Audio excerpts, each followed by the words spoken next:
when you're buying most things, you're buying the thing, right? Like whatever the thing is, that's what you're buying. When you're buying like a laundromat, yes, you're buying machines, but the value is not based on the value of the machines. It's based on the value of the performance of the laundromat. But that's why you can have a laundromat that's, beat to hell, but it, it's still $300,000 because it's making good money still, even though, the machines are old and it's kind of dirty or whatever the case may be, right? It's still making good money. And so the value is in the cash flow. So you're really buying the cash flow, not based on the value of the machines. So that's why you run into that situation, but it's still something to factor in, right? So the way that that's compensated for is through the multiple that you apply to the net income to determine the value, right? If the machines are older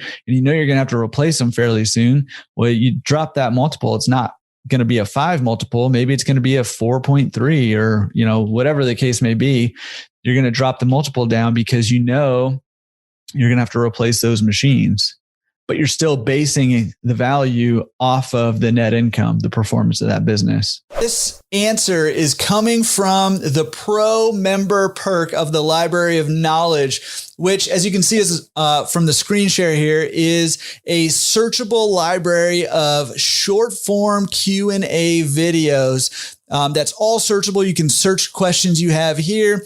You can also filter by category. So if you're looking at buying a laundromat, if you're doing due diligence, financing, if you just need to be inspired or whatever the case may be, pickup and delivery, there's more and more coming every single week. So this is one of the videos out of the Library of Knowledge, which again is just a huge database of short form videos, usually 1 to 3 or 4 minutes long, answering specific questions concisely and in a way that's going to help you level up your business or get into the business the right way the first time.